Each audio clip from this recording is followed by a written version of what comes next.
A graça e a paz da parte do nosso Senhor Jesus Cristo.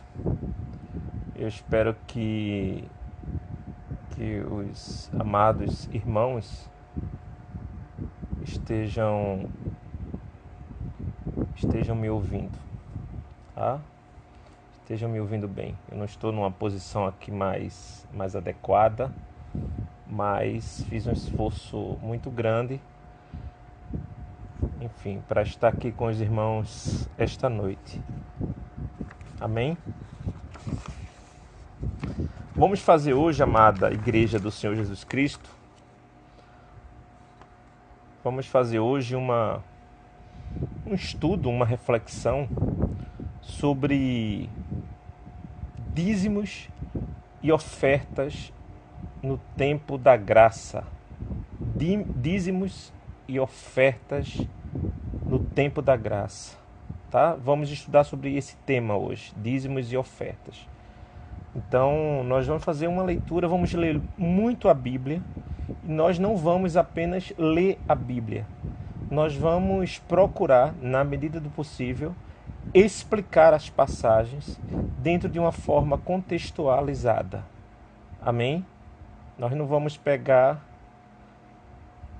pegar versículos isolados e vamos jogar no teu coração. Amém? Nós vamos explicar, na medida do possível, nós vamos explicar o texto, explicar o versículo, tá? E eu espero, em nome de Jesus, eu espero muito que todos que venham me acompanhar esta noite, né, todos que venham assistir este vídeo, saiam completamente da ignorância com relação ao tema dízimos e ofertas no tempo da graça. Que nunca mais as pessoas sejam enganadas por lideranças religiosas. Amém? Então nós vamos... Eu peço a todos que peguem uma Bíblia. Nós vamos estudar a Bíblia, a Palavra de Deus, a Santa Palavra de Deus. Nós vamos estudar e vamos procurar fazer isso de uma forma muito responsável, explicando o versículo e explicando o contexto do versículo. Amém? Enfim, eu estou aqui municiado dos textos. Eu vou me basear ao texto base para esse estudo. Ele está publicado em nosso site, no famíliasparacristo.com.br. Tá? Você pode encontrar esse texto, ministração escrita, na parte de estudos do nosso site, Famílias para Cristo. Então você clica lá em estudos e você lê lá dízimos e ofertas no tempo da graça. Nós não estamos aqui para defendermos linha teológica, denominacional, dogma denominacional nenhum. Nós não estamos aqui para falar de denominação, tá? Nós estamos aqui para ensinar a santa palavra de Deus. Nós não vamos defender a linha, por exemplo, a linha da Assembleia, a linha dos presbiterianos, nada disso. Nós vamos estudar a palavra de Deus. O que é que a palavra de Deus diz sobre dízimos e ofertas no tempo da graça? Amém, meus irmãos? Então, eu gostaria que, inicialmente, os irmãos, todos devem estar com a Bíblia, né? Então, nós vamos ler muito a Bíblia. Nós vamos estudar muito a palavra de Deus. Amém? Então, vamos abrir a Bíblia. O primeiro versículo é aquele versículo áureo, que quase toda liderança religiosa se utiliza de forma isolada, né? É aquele versículo que quase toda liderança religiosa se utiliza, né, de maneira isolada, o versículo de maneira isolada, para pedir os dízimos e as ofertas. Então, abra em Malaquias, no Antigo Testamento. Nós vamos chegar lá daqui a pouco, nós vamos explicar o tempo da graça, o tempo do apóstolo Paulo, Jesus Cristo depois que morreu na cruz e ressuscitou. Nós vamos falar também da igreja cristã primitiva. Nós vamos falar um pouco também dos pais apostólicos. Ok? Então preste atenção.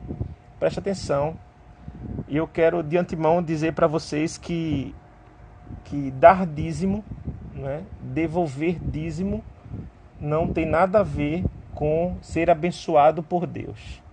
Tá? Quem dá dízimo é abençoado. Não, então que isso se encerre aqui agora.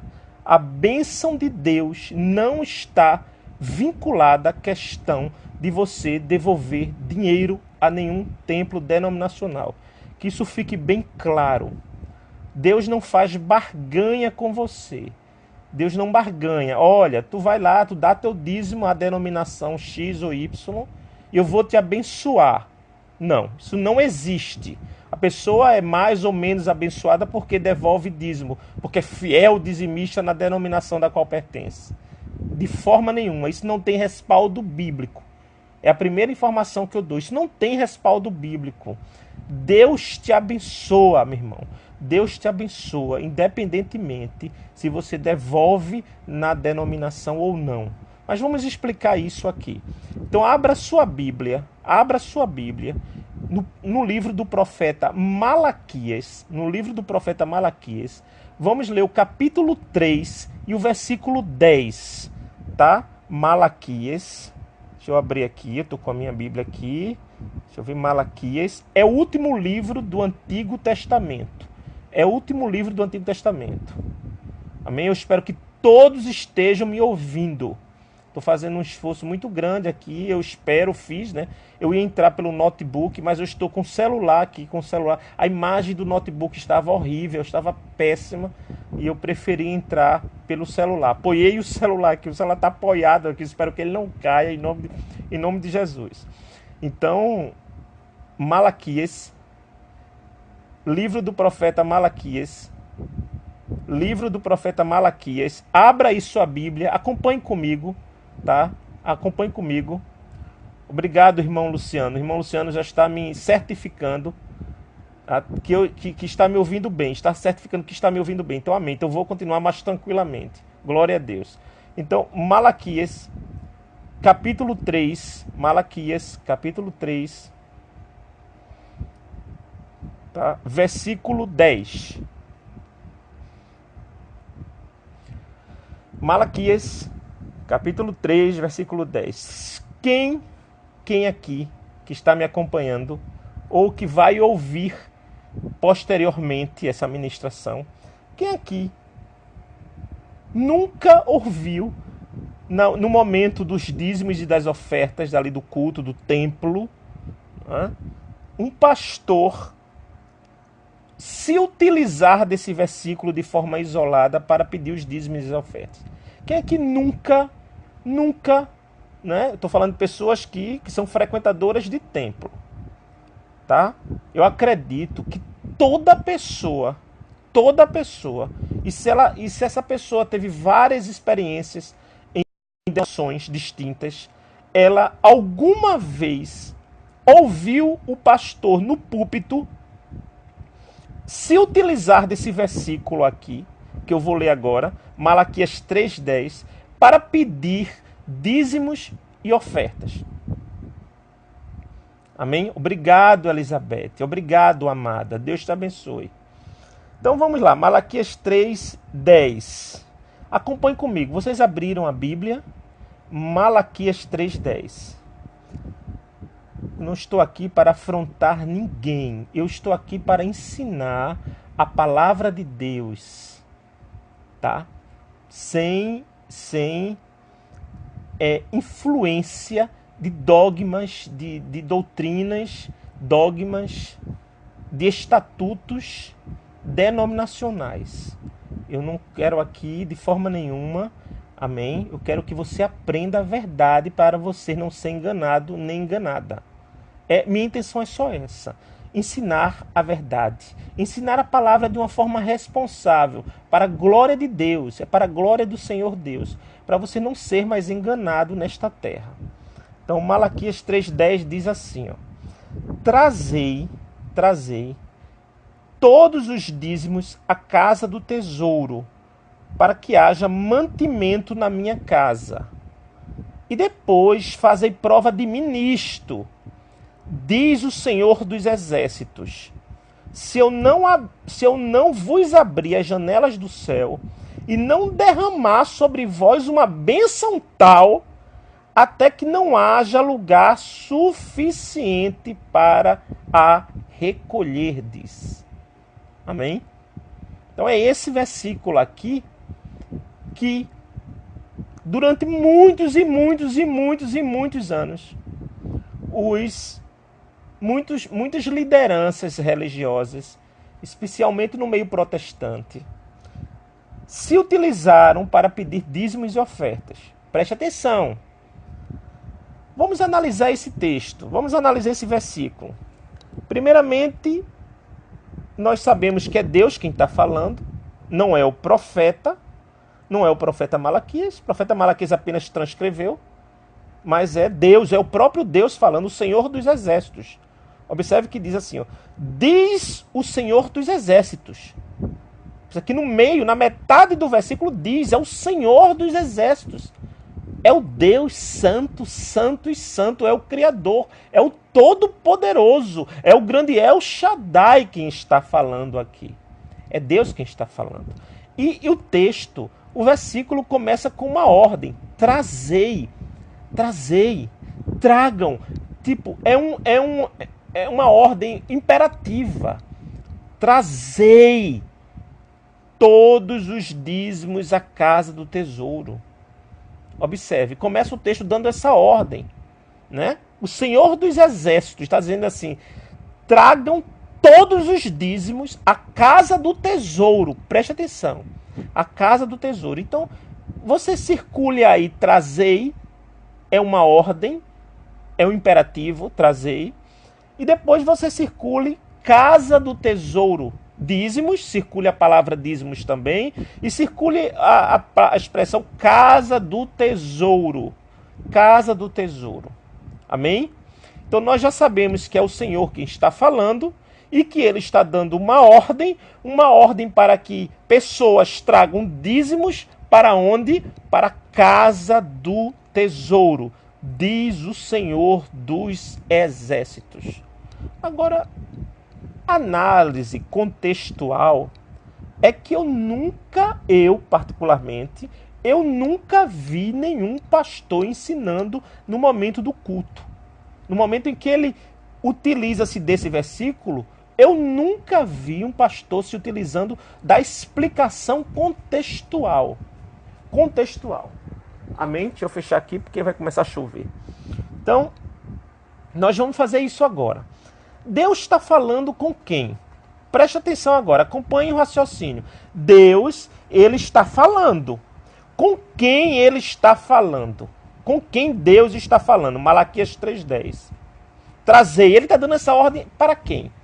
Será que essa ordem que Deus está dando serve para nós, cristãos do nosso tempo? Para nós, para a Igreja de Cristo? Será que essa ordem ela é extensiva para a Igreja de Cristo? Será que é uma forma responsável? É uma forma responsável se utilizar desse versículo aqui para a Igreja de Cristo nos tempos de hoje, trazer dízimos? Será que isso é uma forma responsável, correta? Vamos ver. A quem Deus está se referindo nesse texto? Querem descobrir? É muito fácil. Esse texto aqui de Malaquias 3, irmãos, ele se inicia em Malaquias 2. Malaquias 2, um capítulo anterior. Então, para você entender para quem Deus está falando, daqui a pouco a gente volta a esse versículo, mas para você entender para quem Deus está falando para um público específico, não é para nós cristãos. Não é para nós cristãos. Então, Deus está falando para um público específico. Que público é esse? Específico da época. Aí você volta a um capítulo.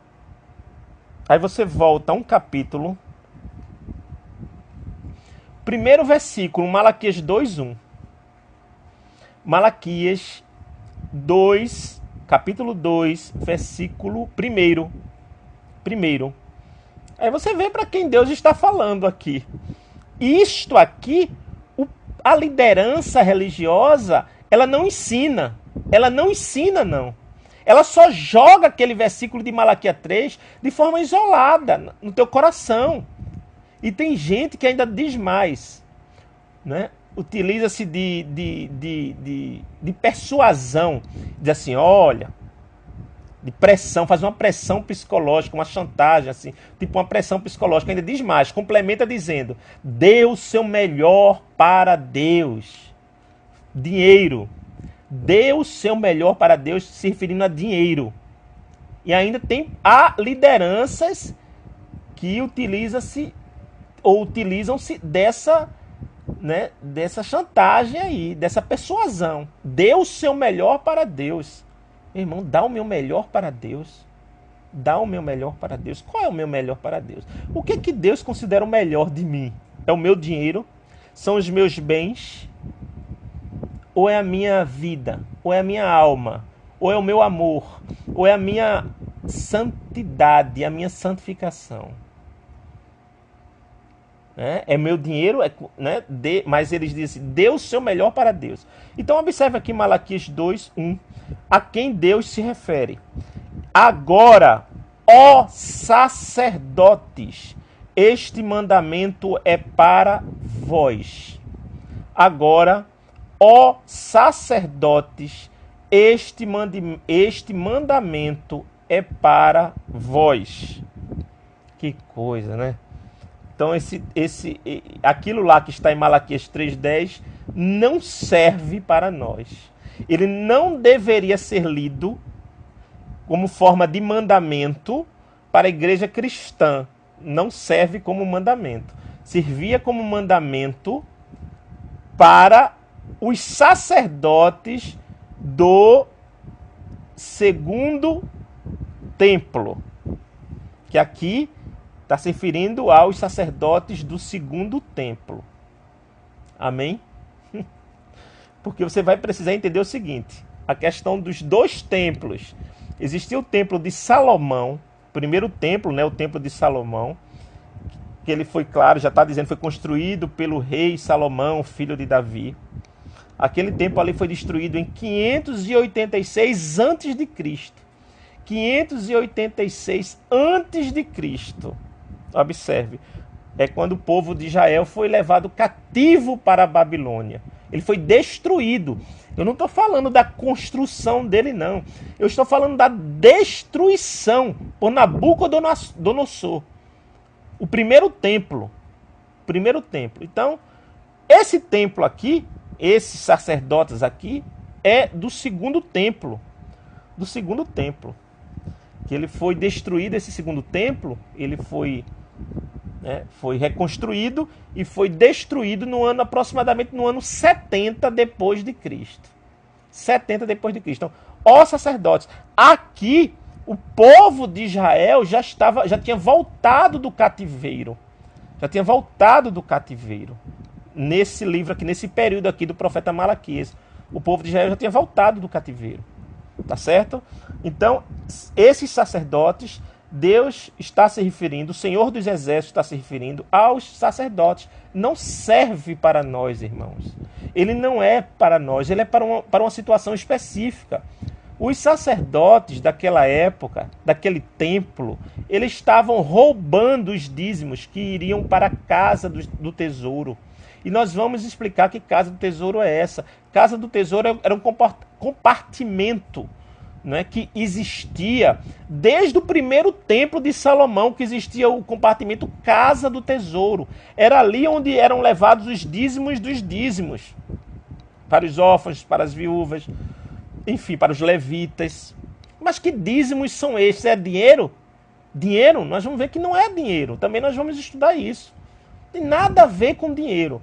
Então, entenda uma coisa para você não ser mais enganado. A questão desse versículo, Malaquias 3:10, ele não deveria ser usado como forma de mandamento para a igreja de hoje, para a igreja cristã. Ele não serve para a igreja cristã. Deveria ser usado como forma de estudar apenas o livro de Malaquias, a situação dos sacerdotes do segundo templo. Tudo bem. Ok, é válido estudar como nós estamos fazendo aqui. Mas se utilizar de Malaquias 3:10 para pedir dízimo, é uma profunda irresponsabilidade. Para pedir dinheiro é uma profunda irresponsabilidade.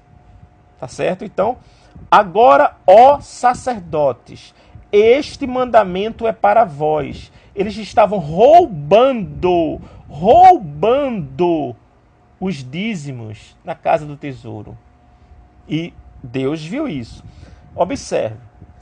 Vamos lá, vamos continuar. Versículo 2. Se não ouvirdes e se não propuserdes no vosso coração dar honra ao meu nome, diz o Senhor dos Exércitos, enviarei a maldição contra vós e amaldiçoarei as vossas bênçãos. E também já as tenho amaldiçoado, porque não aplicais a isso o coração.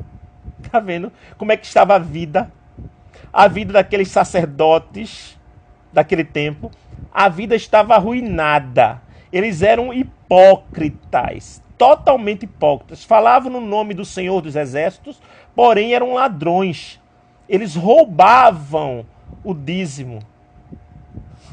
Então, olha aí, ó. Enviarei a maldição contra vós e amaldiçoarei as vossas bênçãos. E também já as tenho amaldiçoado, porque não aplicais isso no coração. Eis que reprovarei a vossa semente e espalharei esterco sobre os vossos rostos, o esterco das vossas festas solenes, e para junto deste sereis levados. Então sabereis que eu vos enviei este mandamento para que minha aliança fosse com Levi, diz o Senhor dos Exércitos. Estou no versículo 4. Vamos continuar. Minha aliança com ele foi de vida e de paz, e eu lhes dei para que temesse uma aliança que foi feita com a tribo de Levi, com os levitas. Isso foi feito uma aliança com os levitas, os dízimos. Olha só.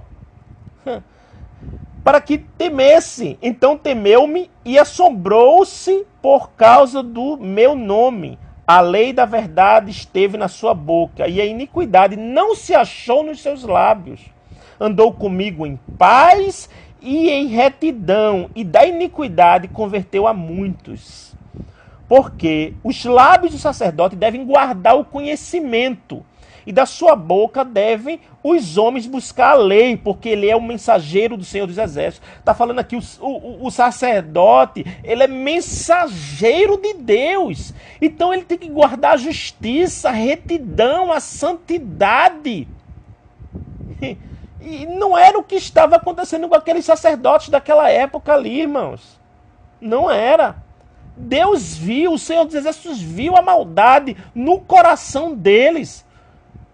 Deus viu os furtos que eles estavam cometendo, roubando. Aí diz assim, ó, versículo 8.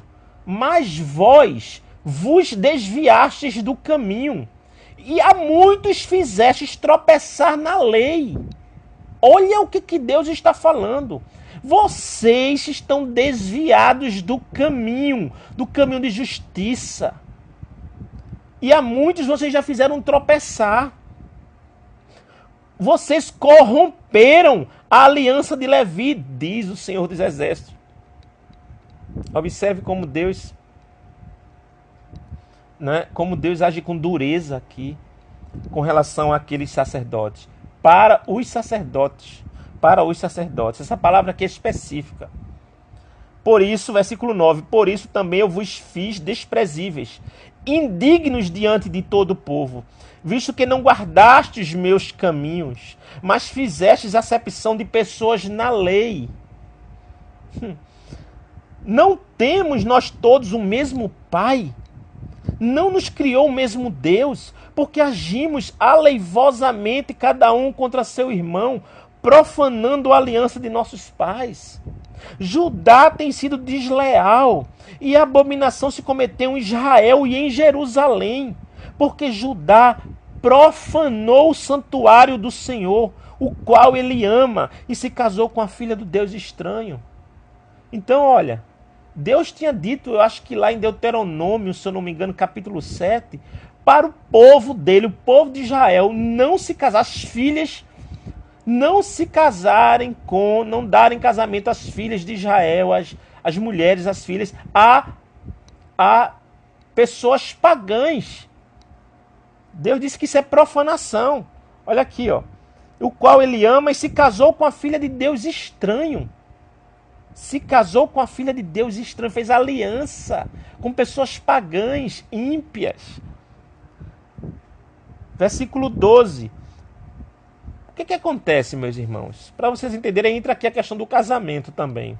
O que houve naquela época? Quando o povo de Israel voltou da Babilônia, né, do cativeiro da Babilônia, muitos abandonaram as mulheres da mocidade, os casamentos. Muitos abandonaram e se juntaram com mulheres de Deus estranho, mulheres de linhagem pagã. Abandonaram suas esposas. Você vai ver que em Malaquias 2,16, Deus aqui está entrando na questão do casamento agora. Deus está falando aqui da abominação, no versículo 11, né? Profanou o santuário do Senhor, o qual ele ama, e se casou com a filha de Deus estranho. O Senhor destruirá as tendas de Jacó, o homem que fizer isto. O que vela e o que responde e o que apresenta uma oferta ao Senhor dos exércitos. Ainda fazeis isto outra vez, cobrindo o altar do Senhor de lágrimas, com choro e com gemidos, de sorte que ele não olha mais para a oferta, de sorte que Deus também não vai aceitar a oferta de ninguém, porque vocês profanaram, vocês abandonaram as primeiras esposas, com as quais, nessa aliança com a qual eu fui testemunha do teu casamento, e vocês abandonaram. Quando o povo, muitos, quando voltaram da Babilônia, largaram as primeiras esposas. Aqui, ó. Então, com gemido, de sorte que ele não olha mais para a oferta, nem aceitará com prazer da vossa mão. Aí, versículo 14. E dizeis, Deus está dizendo assim, e vocês ainda vão me perguntar, por quê? Por que, Deus? O Senhor não vai aceitar as ofertas, Deus. Vocês ainda vão me perguntar isso. Porque, olha a resposta no versículo 14. Porque o Senhor foi testemunha entre ti e a mulher da tua mocidade. Quer dizer, eu fui testemunha dessa aliança do teu primeiro casamento, com a qual tu foste desleal, sendo ela tua companheira e a mulher da tua aliança. Olha aí, ó. Eles abandonaram as esposas, as primeiras esposas, e se juntaram com filhas de Deus estranho, Deus com D minúsculo, como nós vimos lá anteriormente. Então, ó, e não fez, versículo 15, e não fez eles somente um, ainda que lhe sobrava o espírito. E por que somente um? Ele buscava uma descendência para Deus, uma descendência para Deus, uma unidade, uma descendência, uma unidade, onde todos pudessem entrar para o céu, entrar para a glória de Deus. Linhagem, descendência, cristão com cristão, cristã com cristão, né? Enfim, essa unidade espiritual, essa linhagem tem que ser respeitada. Aí você vai e se casa com ímpio. Aí você vai e se junta com ímpio, ou com a ímpia, com a mulher que não teme a Deus. Você está quebrando, você está destruindo tudo, você vai destruir a sua vida, meu irmão. Preste atenção a isso. Então, porque o Senhor Deus de Israel, assim, aí, e não fez ele somente um, versículo 15, né? Ainda que lhe sobrava o espírito, e por que somente um? Ele buscava uma descendência para Deus. Portanto, guardai-vos em vosso espírito. Guardai-vos a estrutura, guardem a estrutura espiritual de vocês. Olha só. E ninguém seja infiel para com a mulher da sua mocidade. Ninguém seja infiel com a primeira esposa.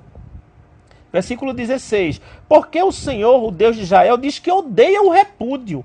Deus diz que odeia o repúdio. Repudiar é abandonar, é largar. Deus, ele abomina quem faz isso. Quem repudia a mulher da mocidade. Né? Ele diz assim, diz que odeia. Na tradução aqui, né, algumas traduções falam abominar, odiar, abominar. O Deus de Israel diz que odeia o repúdio.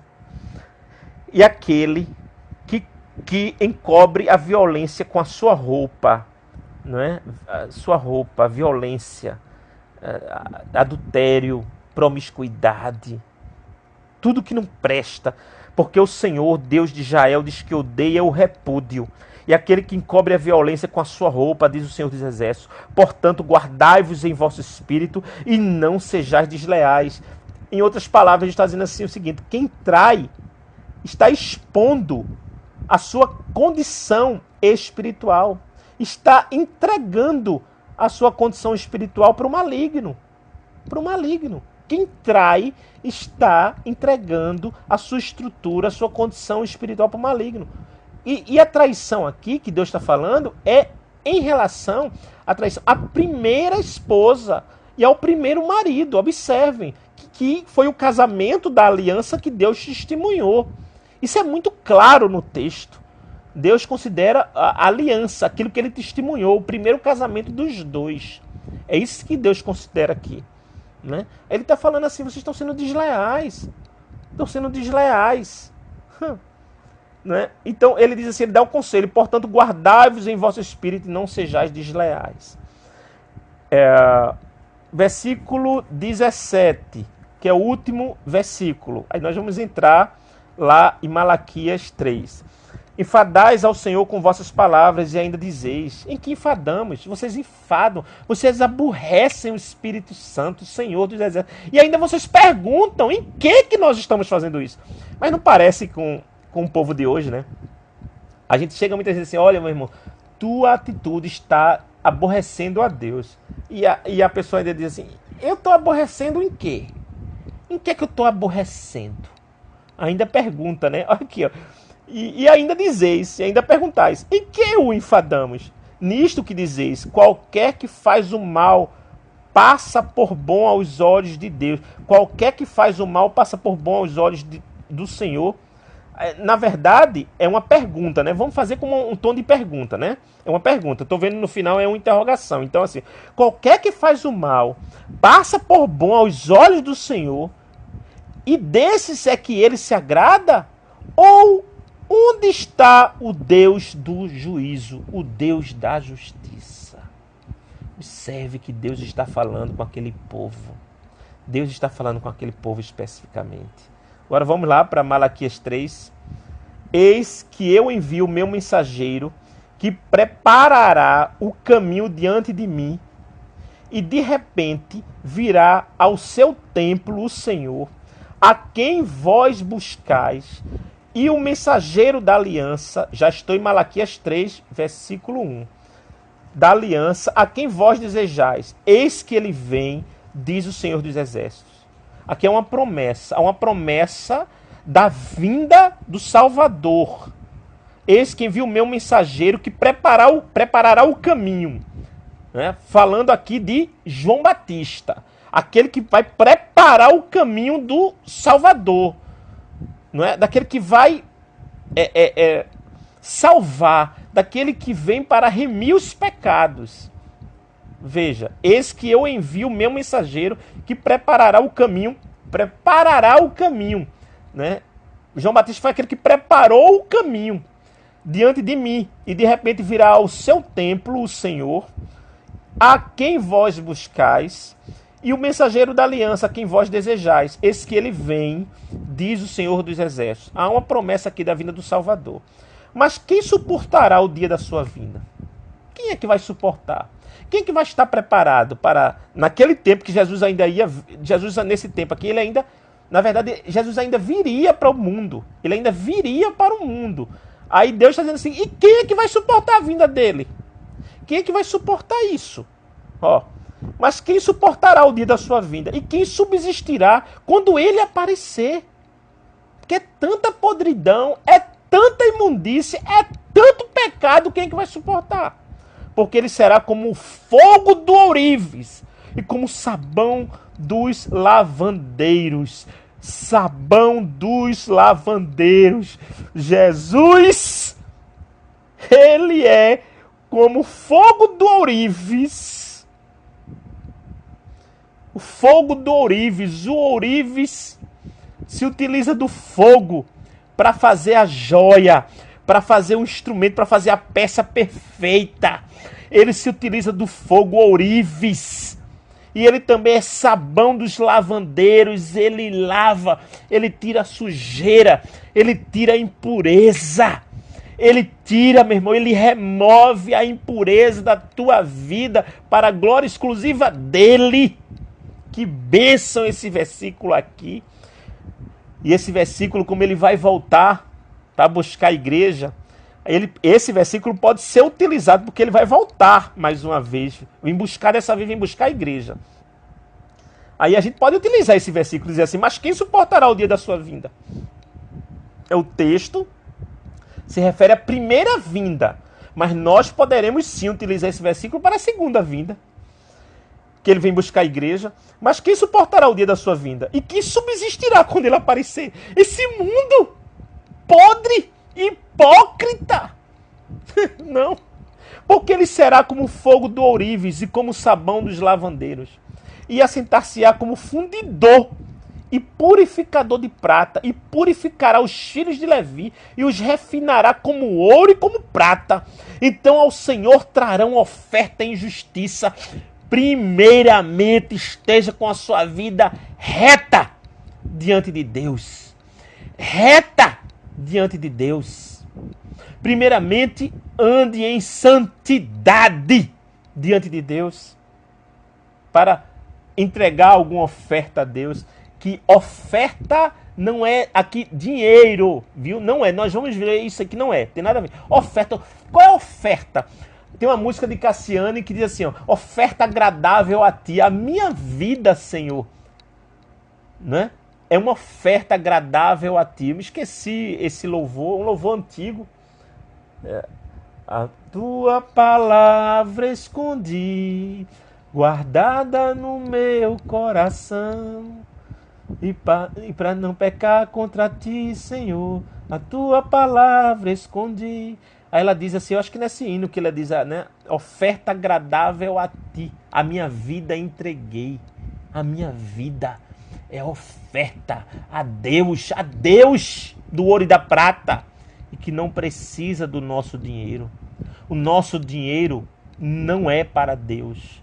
A cesta básica não é para Deus. Nada material é para Deus. É para as pessoas, não é para Deus.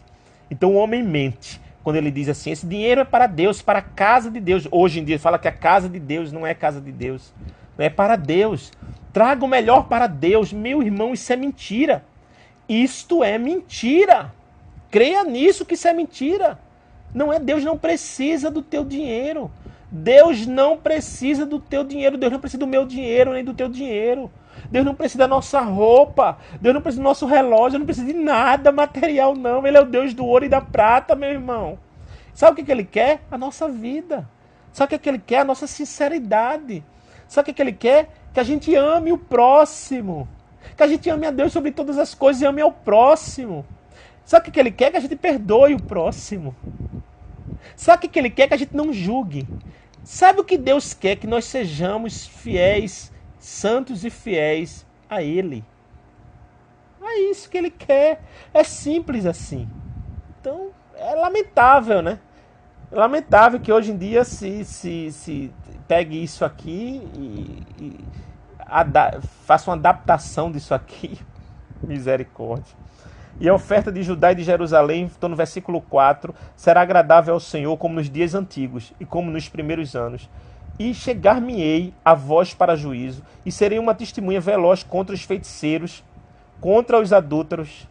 Misericórdia! Olha aqui, ó, versículo 5.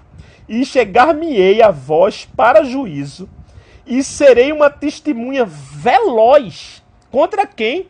Contra os feiticeiros, contra os adúlteros. Adúlteros, segundo Cristo, adúlteros é quem trai a sua primeira esposa, não só estando com ela, mas já separada fisicamente, porque a aliança permanece. Você vai se juntar com outra mulher, com outro homem, segundo o casamento de pessoa divorciada. Aqui, ó. Eu serei uma testemunha veloz contra os adúlteros. Contra os adúlteros, contra os que juram falsamente, contra os que defraudam o diarista em seu salário, contra aqueles que, né, usurpam, que não é justo com o trabalhador, o diarista é o trabalhador em seu salário, contra, né, aqueles que defraudam a viúva, o órfão, e que pervertem o direito do estrangeiro e não me temem, diz o Senhor dos Exércitos. Deus será uma testemunha veloz contra esse tipo de pessoa, ou esses tipos de pessoas aqui que nós lemos. Porque eu, o Senhor, não mudo. Eu não mudo. Ele está dizendo, eu não mudo, eu sou imutável. Eu não mudo. Por isso vós, ó filhos de Jacó, não sois consumidos. Desde os dias de vossos pais vos desviastes dos meus estatutos, e não os guardastes. Tornai-vos para mim. Aí ele diz, ele mostra o erro. Eu acho interessante que Deus mostra o erro, mas ele traz uma palavra de esperança ao mesmo tempo. Ele diz assim, ó, desde os dias de vossos pais vos desviastes dos meus estatutos, o erro, e não os guardastes, o erro. Mas ele diz assim, agora uma palavra de esperança, aleluia. Ele diz, tornai-vos para mim, e eu me tornarei para vós, diz o Senhor dos Exércitos. Mas você ainda insiste em perguntar a Deus, em que havemos de tornar, Deus? Onde é que nós estamos errando, Deus? Onde é, Deus, que nós estamos errando? O homem errante é corrigido e na palavra, aqui pelo próprio Deus, e ele ainda pergunta a Deus, em que nós estamos errando? O que eu tenho feito de errado? Eu não tenho feito nada de errado, não. Meu Jesus Cristo. Esse tipo de pessoa, meu irmão, se não se arrepender com lágrimas, se não rasgar o coração, eita, em que havemos de tornar? Aí versículo 8, vejam aqui, entra a questão dos dízimos, aqui de novo. Roubará o homem a Deus? Versículo 8, roubará o homem a Deus? Olha a resposta, todavia, vós me roubais e dizeis, em que te roubamos? Olha a resposta, nos dízimos e nas ofertas. Vocês me roubam nos dízimos e nas ofertas. Com maldição sois amaldiçoados, porque a mim me roubais, sim, toda esta nação.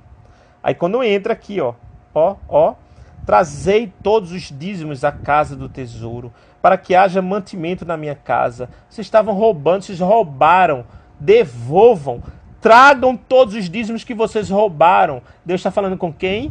Com os sacerdotes daquele templo em Jerusalém.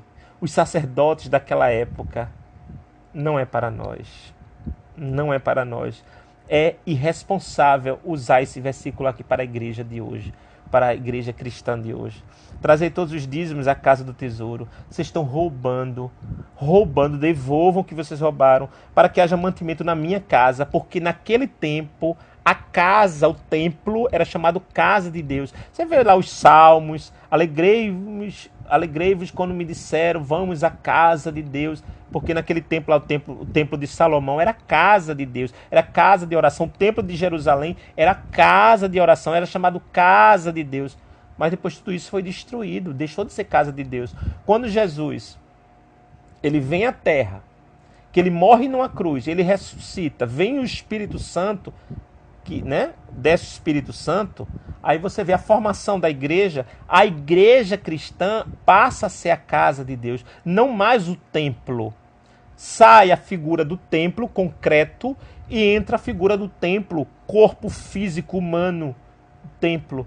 Veja, então muda a direção.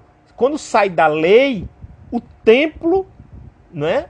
O templo, a casa, o templo de Salomão e o templo de Jerusalém eram casas de Deus, na lei.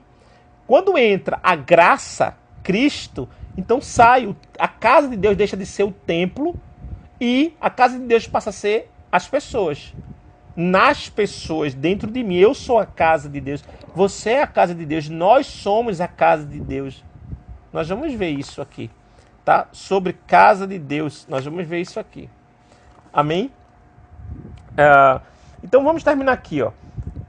Trazei todos os dízimos na casa do tesouro, para que haja mantimento na minha casa, e depois fazer prova de mim nisto, diz o Senhor dos Exércitos, se eu não vos abrir as janelas do céu e não derramar sobre vós uma bênção tal, até que não haja lugar suficiente para recolherdes. E por causa de vós repreenderei o devorador, e ele não destruirá os frutos da vossa terra, e a vossa vida no campo não será estéril. Então, está se referindo aqui a questões da terra. Vamos ver aqui que dízimos, né? Que dízimos são estes aqui. Abra aí no livro de Neemias. Eu vou esperar um tempinho. Você abrir no livro de Neemias para você entender que dízimos eram estes aqui. Tá? Trazei todos os dízimos. Casa do Tesouro. Casa do Tesouro eu já expliquei, era um compartimento do templo. Tanto de Salomão quanto do templo de Jerusalém. Onde se recolhiam os dízimos. Mas que dízimos eram estes? Né? Nós vamos entender. Abra em Neemias capítulo 10. Vamos lá. Neemias, livro do profeta Neemias. Neemias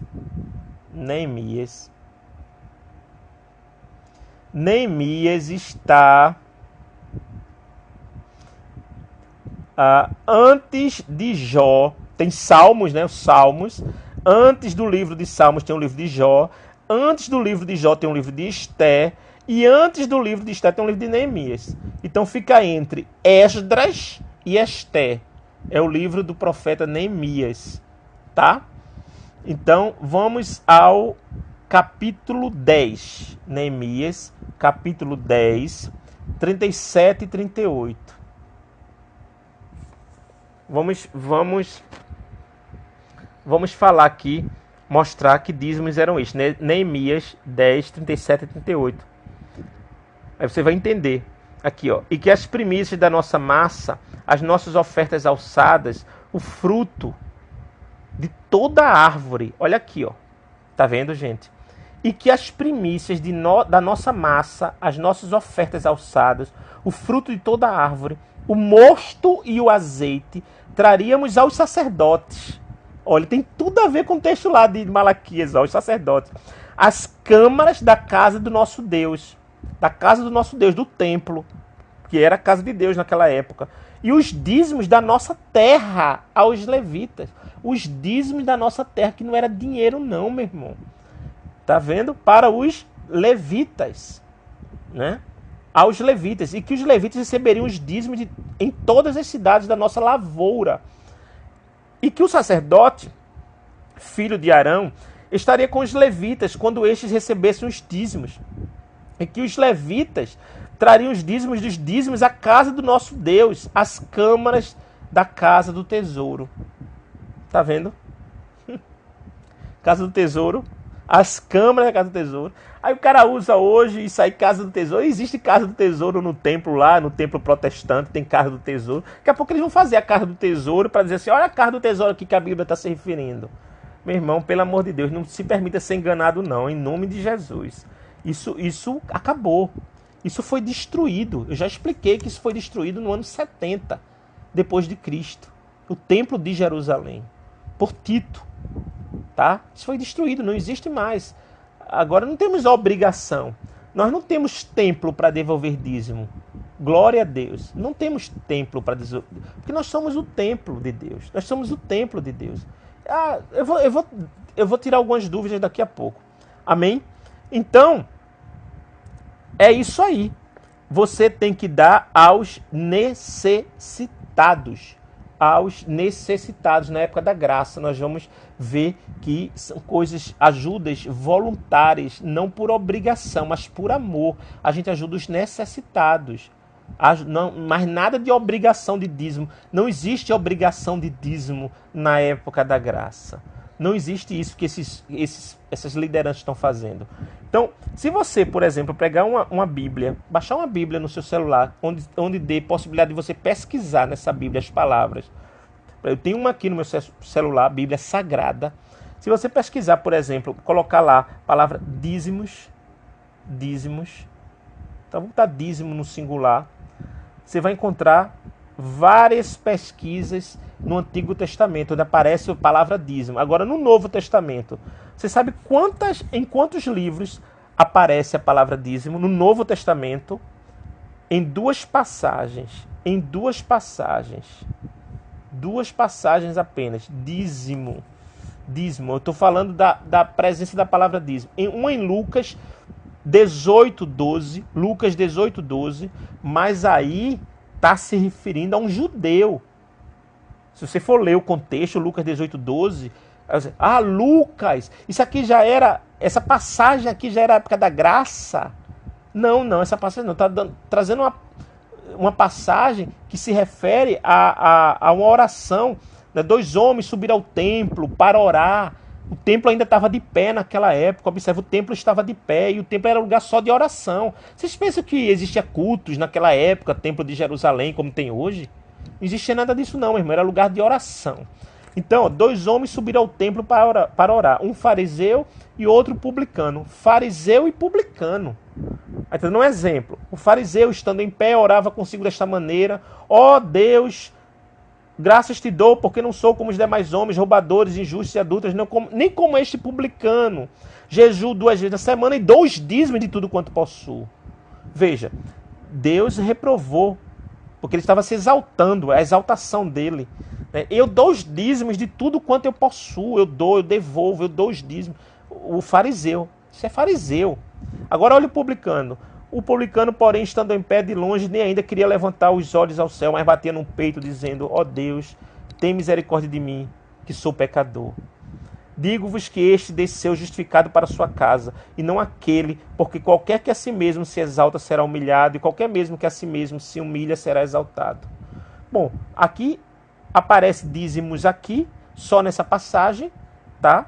Lucas 18:12, só nessa passagem, em Hebreus 7. Mas está se referindo lá aos dízimos do Antigo Testamento, Hebreus 7. Uma referência aos dízimos do Antigo Testamento. Não tem nada a ver com... Mas em nenhuma carta de Paulo, em nenhuma carta da igreja cristã primitiva, você encontra referência à obrigatoriedade, a devolver dízimo, a dar dízimo aos 10%, não sei o quê. Não existe isso, meu irmão. Não existia isso na igreja cristã primitiva. Não existia isso em lugar nenhum. Então pode pesquisar, pode estudar, não existe isso não. Vou voltar aqui, colocar aqui de novo, tá? Então outra passagem é em Hebreus capítulo 7. Está falando ali de Abraão, a quem também Abraão deu dízimo de tudo, tal, os filhos de Levi, o sacerdócio, tal, daquela época, enfim. Está fazendo uma reportação, mas não existe lugar nenhum mais. Não existe. Agora, existem passagens, por exemplo, que os pastores se utilizam para pedir dízimo. Por exemplo, 2 Coríntios 9. Vamos lá estudar outra passagem que é muito comum. 2 Coríntios 9. Abra aí. 2 Coríntios, segunda carta de Paulo aos Coríntios, capítulo 9. Quanto à administração, 2 Coríntios. Estou lá no Novo Testamento. Aqui eu estou na época da graça. Aqui é graça. As cartas, as epístolas de Paulo, graça pura. Aqui é graça. Aqui é a igreja cristã primitiva. A origem de tudo da igreja cristã. Quanto à administração que se faz a favor dos santos, não necessito escrever-vos. Porque bem sei a prontidão do vosso ânimo, a qual me glorio de vós para com os macedônios, que a Caia está pronta desde o ano passado e o vosso zelo tem estimulado a muitos. Aí ele vai, né? Está falando aqui, deixa eu ver, aqui, ó, a partir do versículo 5. Portanto, tive por coisa necessária exortar estes irmãos, para que primeiro fossem ter convosco e preparasse de antemão a vossa bênção, já antes anunciada, para que esteja pronta a vossa como bênção e não como avareza. Quando ele diz assim, ó, eu já preparei alguns irmãos para ir ao encontro de vocês, ele diz, já antes anunciada, para que esteja pronta como bênção e não como avareza, sabe? Como avareza, o espírito avarento, né? É pedir dinheiro com intenção de enriquecimento. As pessoas que fazem as coisas com a finalidade de receber algo, isso é o espírito avarento. Né? O que se faz, se pede. Isso é o espírito avarento. Eles não, mas não é como uma avareza, é como bênção. E digo isto, olha, outros versículos que são utilizados aqui de forma isolada. O que semeia pouco, pouco também ceifará. E o que semeia em abundância ceifará. Observe que Paulo não está se referindo a dinheiro, não. Paulo não está se referindo a dinheiro. Cada um contribua segundo propôs no seu coração, não com tristeza ou por necessidade, porque Deus ama ao que dá com alegria. Aí o cara usa isso aqui para pedir dinheiro, meu irmão. Dinheiro. Isso aqui é para o necessitado. Nós vamos ver daqui a pouco. Necessitado. Isso é porque é para o necessitado. Você ajudar. Tá. É de Deus, é bíblico. É de Jesus isso, que você ajude o necessitado. Você dê uma cesta básica, até dinheiro. Um necessitado. Você sabe que é uma pessoa necessitada. Aí você vai e ajuda a pessoa necessitada. A pessoa. Não é a instituição religiosa. Não é para pagar. Gente, dinheiro não é para pagar conta de luz, conta de água. Não é para pagar. Não é para pagar nada disso não, meu irmão. Isso é luxo. Isso não é, tá errado isso. Dinheiro é para matar fome, é para socorrer necessitado, meu irmão. Aprenda, faça o que é certo. Cada um contribua segundo o propósito do seu coração, não com tristeza ou por necessidade, porque Deus ama o que dá com alegria. E Deus é poderoso para fazer abundar em vós o quê? O que é que Deus vai fazer abundar em vós se eu ajudar um necessitado? Se eu socorrer um necessitado? Abundar o quê? Deus vai fazer abundar em mim o quê? Dinheiro? Casa, carro, emprego? Não. E Deus é poderoso para fazer abundar em vós toda a graça. Abundância da graça, a fim de que, tendo sempre em tudo toda a suficiência, abundeis em toda obra. Aí o versículo 9, conforme está escrito, espalhou, deu aos pobres, a sua justiça permanece para sempre. Tá vendo?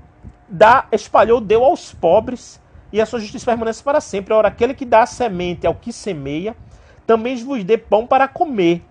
Tá vendo? Dê pão para comer. Aquele que dá a semente ao que semeia, né? Ao que semeia, ao que colhe, né? Aquele que dá a semente ao que colhe, também vos dê pão para comer. Também dê pão para comer. Porque a pessoa precisa de comer, de pão, de alimento. E multiplique a vossa sementeira.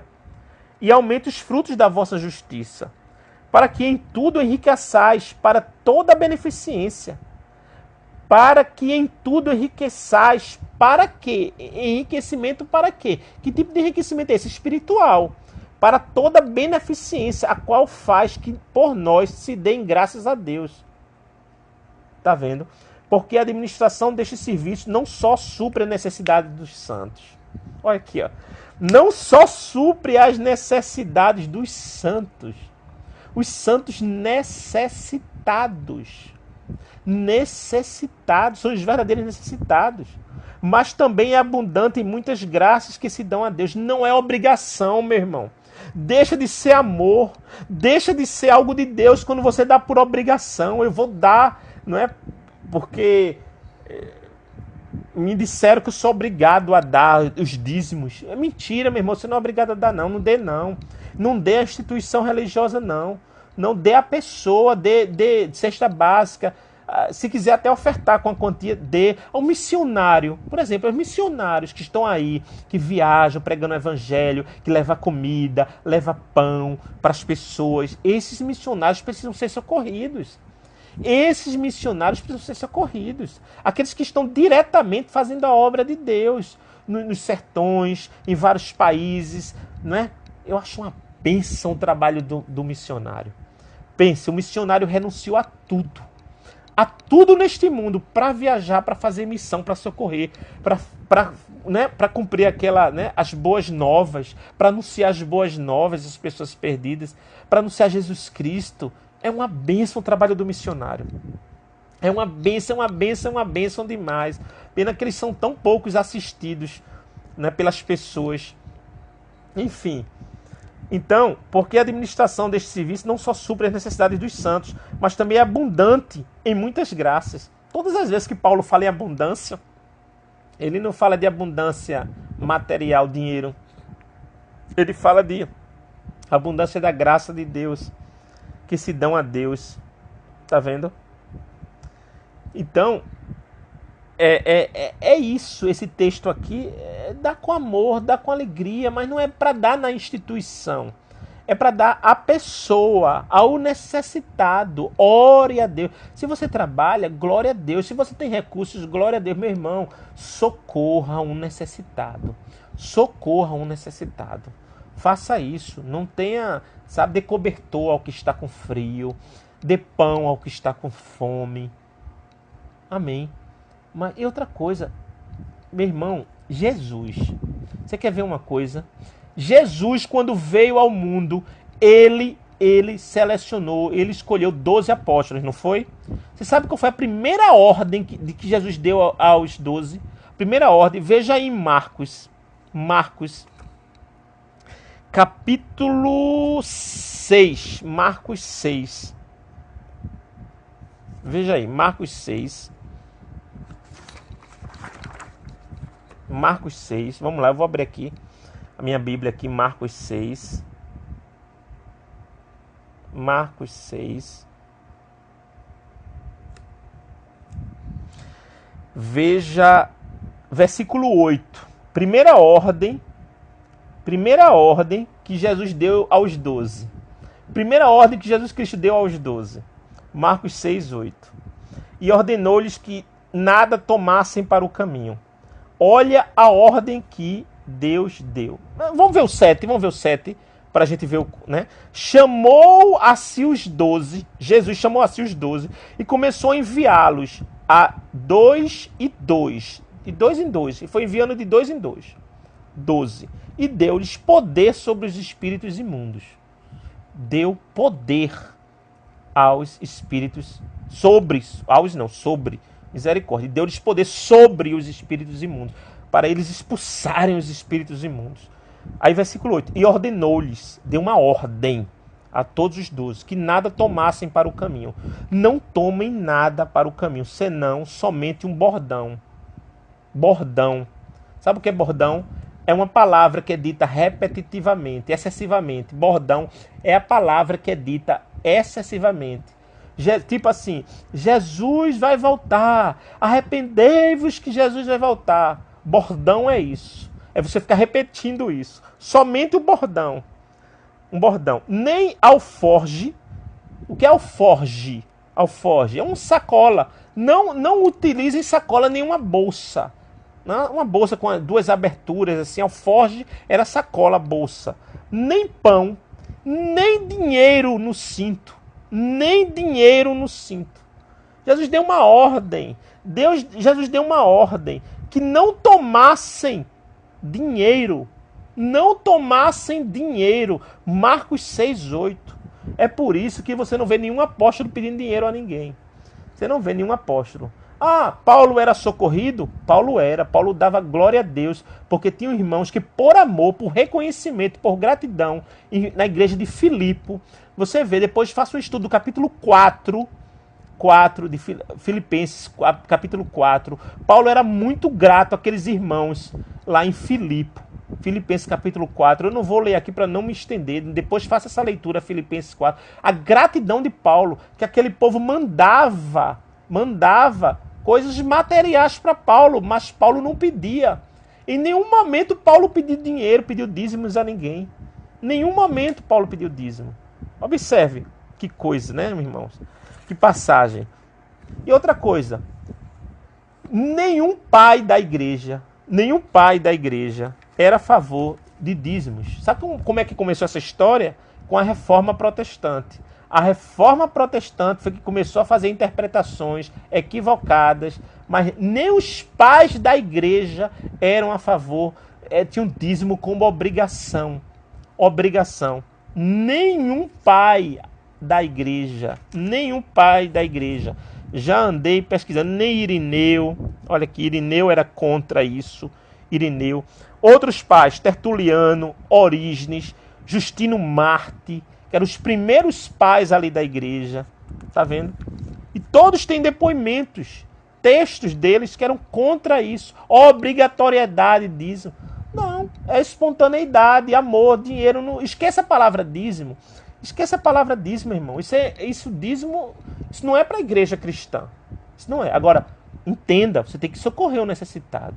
Você tem que socorrer, porque isso é prova do amor ao próximo. Socorrer o necessitado. Saber que uma pessoa precisa, né? A pessoa precisa, então ajude essa pessoa, meu irmão. Faça o que você puder por essa pessoa, em suprir as necessidades dessa pessoa, divida, reparta com essa pessoa, não guarde para si não, não junte tesouros na terra não junte tesouros na terra, não junte, divida. Você se recorda que o jovem rico foi ter um encontro com Jesus, e Jesus falou dos mandamentos, e ele era judeu, e ele guardava todos os mandamentos de Deus. Todos os mandamentos foram citados. Jesus disse, só falta uma coisa para você ser perfeito. Uma coisa só. Você é muito rico. Vende tudo que você tem e dê aos pobres. Qual é o objetivo, meu irmão? É socorrer os pobres e os necessitados. Especialmente aqueles, meu irmão, que largaram a vida secular. Largaram tudo no mundo do secular para servir a Deus. Para cuidar da igreja. Irmãos, pessoas, igreja, pessoas, não é instituição religiosa. Então você tem que socorrer. Tu já pensaste se você morre amanhã? O que você tem feito pelo pobre, pelo necessitado? O que você precisa ler então Mateus 25. Jesus diz à igreja, aos salvos, que eles são salvos porque eles também socorreram os necessitados, os pobres. Os pobres, quando a mim fizeste, quando vocês fizeram a esses pequeninos, a mim vocês fizeram. Benditos sejam, vinde a mim, benditos de meu Pai. Eu acho que está lá em Mateus 25, a partir do versículo 30, se eu não me engano. Socorrer o necessitado é Deus, é bênção. Você trabalha, ajude o necessitado. Socorra o necessitado. Não retenha não fique para você juntando tesouros não. Não faça isso não, meu irmão. Não faça isso. Amém? Amém? Então, não existe passagem nas cartas de Paulo sobre dízimo. Não tem nada sobre dízimo. Para a igreja cristã. Obrigação. Você não vê nenhum apóstolo pedir o dízimo. Paulo nunca pediu dízimo. As lideranças locais que ficavam nas casas, que iam às casas, e a igreja cristã primitiva se reunia nas casas, e não era só porque era perseguida, não, porque Paulo ensinava para eles que Deus não habita em templos feitos por homens. E, aliás, nem aquele templo de Salomão lá atrás era da vontade de Deus, sabia disso? Que não era, que Deus não permitiu que Davi construísse e levantasse o templo. Não era porque Davi estava em pecado, era imundo, não. Porque o Redentor, Jesus Cristo, viria de Davi, da linhagem de Davi. Deus não permitiu que Davi construísse o templo. Né? Permitiu que Salomão, mas o próprio Deus que permitiu a construção do templo e deu as medidas do templo antigo, o próprio Deus permitiu a destruição. Mas hoje, templo sou eu, templo é você. Nós somos templo e morada do Espírito Santo. Quer ver que na casa... Vou mostrar aqui um texto para vocês. Ó. Aqui, ó. Ó. 1 Pedro, capítulo 2. Ó. Ó. Vós também como pedras vivas. 1 Pedro, capítulo 2, versículo 5. Vós também como pedras vivas, sois edificados casa espiritual e sacerdote santo. Veja só. Vós, está falando de nós, para nós, a igreja. Vós também, como pedras vivas, sois edificados casa espiritual. Nós somos edificados, casa espiritual e sacerdócio santo. Para que nós fomos edificados? Para oferecermos sacrifícios espirituais agradáveis a Deus por Jesus Cristo. Tá vendo? Agora aqui. Outro texto aqui, ó. Vou aqui abrir outro texto aqui para vocês me acompanharem. Só um momento.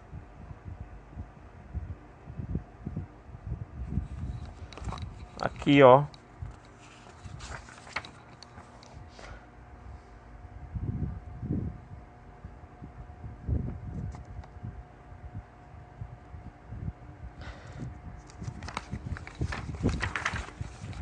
texto aqui para vocês. Aqui, ó, aqui. Hebreus 3:6. Nós lemos 1 Pedro 2:5, né? Agora, Hebreus 3:6. Vê o que está lá em Hebreus 3:6. Vamos lá. Hebreus, achei o texto aqui, ó. O texto queria sumir aqui da minha frente, mas eu terminei encontrando. Hebreus, capítulo 3, versículo 6. Mas Cristo, como filho, sobre a sua própria casa, veja, vai falar sobre a casa de Jesus. Mas Cristo, como filho, sobre a sua própria casa. Que casa é essa? Alguém pode perguntar. A qual casa somos nós? A qual casa somos nós? Então, quem lhe disser que o templo lá, protestante, denominacional, que você está indo à casa de Deus, é mentira. Isso é mentira, isso é heresia. A casa de Deus somos nós. Mas Cristo, como filho, sobre a sua própria casa. A qual casa somos? Imagina, o autor, o escritor de Hebreus, que eu acredito que seja Paulo, ele fala assim, ó. Mas Cristo como filho, sobre a sua própria casa. Se ele parasse aqui, você iria ficar em dúvida que casa era essa que estaria se referindo o texto. Mas ele explica. Ele explica. Aqui, ó, um aposto explicativo. Ele abre um aposto explicativo. Sobre a sua própria casa, a qual casa somos nós? Nós somos a casa. Se tão somente conservarmos firme a confiança e a glória da esperança até o fim. Se tão somente conservarmos firme a confiança e a glória da esperança até o fim. Então a casa somos nós. Nós somos templo, né? Templo, lá em Coríntios ele diz lá, templo, morada do Espírito Santo. Não é? Templo, aqui, ó. Tá lá, ó. Espírito Santo, ó. Aqui, ó, 1 Coríntios 6. Não sabeis vós que os vossos corpos são membros de Cristo? Não é? Ele diz, ó. 1 Coríntios 6,15. Não sabeis vós que os vossos corpos são membros de Cristo? Tomareis, pois, os vossos membros, os membros de Cristo, e fala os ex-membros de uma meretriz? Não, por certo. Ou não sabeis que o que se ajunta com a meretriz faz um só corpo com ela? Porque serão, disse, dois numa só carne. Mas o que se ajunta com o Senhor é o mesmo Espírito. Fugei da prostituição. Todo pecado que o homem comete é fora do corpo. Mas o que se prostitui peca contra o seu próprio corpo. Ou não sabeis que o vosso corpo é templo do Espírito Santo? Vocês não sabem ainda que o nosso corpo é templo do Espírito Santo? Meu irmão, é o nosso corpo. Nós somos casa de Jesus, casa de Deus. Nós somos a casa do Senhor.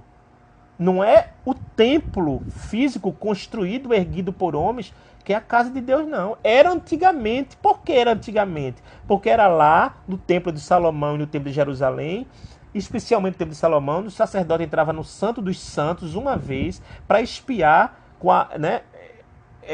com o cordeiro, né? Com o cordeiro imaculado. Ele espiava, fazia o derramamento do sangue de um animal sem mácula, sem defeito, espiava os pecados das pessoas daquela época, porque Jesus não tinha vindo, Jesus não tinha morrido na cruz ainda. Por isso a figura do sacerdote, por isso a figura do templo, por isso que as pessoas iam. Uma vez por ano, os sacerdotes entravam no Santo dos Santos para expiar os pecados. Mas Jesus veio. Jesus já veio, Jesus já morreu na cruz. O sangue do Cordeiro foi derramado. Acabou a imagem do templo. O templo foi destruído. E agora, com a formação da igreja, o templo somos nós. O templo. E Deus, Paulo dizia muito isso à igreja. Deus não habita em templos feitos por mãos humanas. Então começa essa história do dízimo aqui. Quando a pessoa, a liderança diz assim, ó, casa de Deus, ele coloca, incute na tua cabeça de que aquilo ali é a casa de Deus, que a casa de Deus é o prédio, é a instituição, né, que ele está ali, ó, todo em paletó e gravata, pregando uma palavra bonita, falando de Deus, etc. Aí na hora pedindo o seu dinheiro, o dízimo. Né? Quer ser cristão, mas age como fariseu, age como judeu antigo. Não é isso? Quer dizer, quer ser cristão pela metade. Em algumas coisas é a graça de Deus. Em outras coisas age como lei, não é? Como judeu. É muito triste isso, meu irmão. Ou você é cristão todo, completamente, mas pela metade não dá para ser cristão pela metade.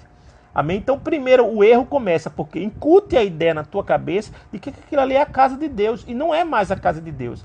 A casa de Deus somos nós. Amém? Está dito isso na palavra. Nós não podemos ter dúvida. Paulo nos deixou essa certeza, somos nós. Ande em santidade, seja santo. Procure agradar a Deus, ande em santidade. Procure agradar o Senhor. Não é? Agora, socorro o necessitado, meu irmão. Socorro o necessitado, não retenha. Olha, se você fizer isso com amor, você vai ver que Deus vai te recompensar. Se você fizer por amor, não é por obrigação. É bênção demais. Isso é bênção, ajudar quem precisa. É bênção demais. É alegria no nosso coração. A gente não vai fazer... Veja, você não vai fazer, não vai ajudar o necessitado com intenção de ser abençoado por Deus. Eu vou fazer para Deus me abençoar. Não é dessa maneira não, meu irmão. Você faz com alegria. Você faz porque você ama a Deus. Você faz porque você ama o seu próximo. Você sabe que o seu próximo está necessitado. Né? Às vezes uma família, tem gente desempregada ali, a família com crianças passando necessidade. Meu irmão, ajuda quem precisa. Ajuda quem precisa. Amém? Então quero deixar essa palavra aqui para vocês. Eu espero que tenha edificado a tua vida. Amém? Me perdoe se eu me alonguei um pouco, tá? Que Deus te abençoe, rica e abundantemente, que você persevere nas suas dificuldades, nas suas fraquezas, vai perseverando, vai clamando a Deus, vai pedindo força e graça a Deus. Deus me ajuda, reconheça, diga a Deus diante de Deus as suas fraquezas, as áreas que você tem dificuldade, no seu quarto, de noite, chore, converse com Deus, Deus te ouve, meu irmão, se humilhe diante de Deus, diga quem você é, confesse os seus pecados, diga, Senhor, eu tenho essas áreas, dificuldade nessas áreas, me ajuda, eu não quero ser assim, e mesmo que amanhã você volte a cometer os pecados, mas você persevera clamando que um dia Deus vai te dar vitória e libertação total, amém? Deus te abençoe, ora por minha vida, ore por minha vida, eu peço, sabe, sejam misericordiosos comigo também, tá? E eu também preciso ser mais e mais misericordioso com as pessoas, tá? Eu estou pedindo a Deus para Deus me fazer um ser humano melhor, me ajudar. Eu clamo, meu irmão, eu não peço nada material a Deus. A graça dele me é suficiente. A graça de Deus te é suficiente. Não peça nada material não, meu irmão. Peça, sabe o que peça a Deus? Deus, me instrui na tua palavra. Deus, me ensina a ser melhor. Deus, me santifica completamente. Deus, eu quero ir para o céu. Deus, eu quero te agradar. Isso deve ser o nosso pedido. É o pedido que agrada a Deus. Amém? Deus te abençoe. Um beijo no seu coração. Tá? E persevere em justiça, persevere em santidade, amém? Deus te abençoe no teu coração, obrigado por ter me ouvido até agora, e vamos orar uns pelos outros, amém, irmão? Deus te abençoe, obrigado por todos que me assistiram, muito obrigado a todos que têm me socorrido nas minhas necessidades, todos que têm me socorrido, eu agradeço de coração. Isso vai ser lembrado no dia do juízo.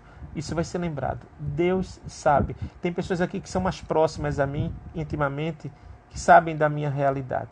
Mas eu agradeço a Deus pela vida dessas pessoas. Eu não peço. Não é por orgulho, não é por nada não. Eu prefiro instruir. Que as coisas, que as coisas venham naturalmente. Né? Venham por amor, venham por gratidão. Não venha por persuasão, Não, de forma nenhuma. Deus te abençoe e obrigado por tudo. Em nome de Jesus. Amém.